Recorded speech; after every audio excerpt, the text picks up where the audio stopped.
আজি অসম জাতীয় পৰিষদৰ পবিত্ৰ মঞ্চলে জাতীয় পৰিষদৰ পবিত্ৰ পতাকাৰ তলত অসমৰ সুৰক্ষিত ভৱিষ্যত ৰক্ষা কৰিবৰ কাৰণে বা অসমৰ মাটিত স্বাভিমানী শক্তিশালী জাতীয়তাবাদ প্ৰতিষ্ঠা কৰিবৰ কাৰণে এসময়ৰ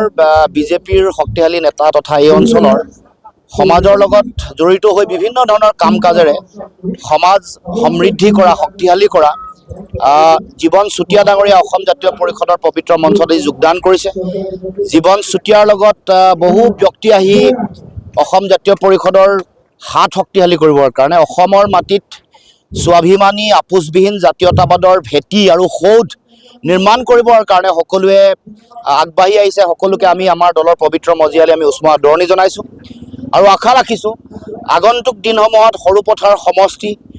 এই গোলাঘাট জিলা য'ত এটা সময়ত অসম গণ পৰিষদৰ জন্ম হৈছিল, যিখন জিলা জাতীয়তাবাদৰ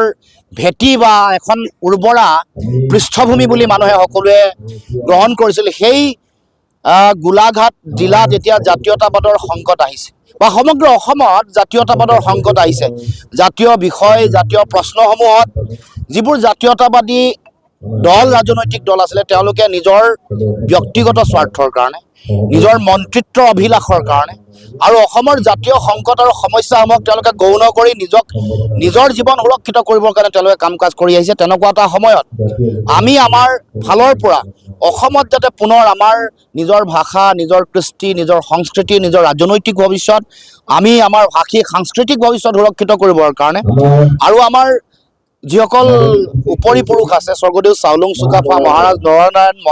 মহাপুৰুষ শ্ৰীমন্ত শংকৰদেৱ মাধৱদেৱ সকলোৱে গঢ়ি থৈ যোৱা এখন সমাজৰ সাতাম পুৰুষীয়া ঐক্য সমন্বয় সম্প্ৰীতিৰ ভেটি শক্তিশালী কৰিবৰ কাৰণে আৰু সকলোৰে যিটো জাতীয়তাবাদৰ যি মহান আদৰ্শ যি দৰ্শন আছে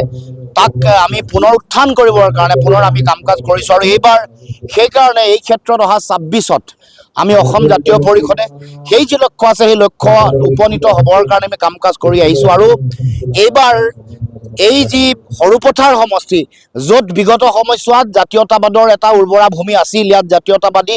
নেতা ইয়াৰ পৰা নেতৃত্ব লৈ দিছপুৰলৈ গৈছিল, সেই সমষ্টি পুনৰুদ্ধাৰ কৰিবৰ কাৰণে আৰু এই অঞ্চলৰ ৰাইজক পুনৰ জাতীয়তাবাদৰ পতাকাৰ তলত একত্ৰিত কৰিবৰ কাৰণে আমি চিন্তা কৰি আমি কাম কাজ কৰিছোঁ আৰু আমি আশা ৰাখিছোঁ আগন্তুক দিনসমূহত ৰাইজে বিচৰা সপোনৰ এই যিখন সমাজ বা এই জাতীয়তাবাদী দৰ্শন আৰু ধাৰাটো ইয়াত পুনৰ পাবলৈ সক্ষম হ'ব।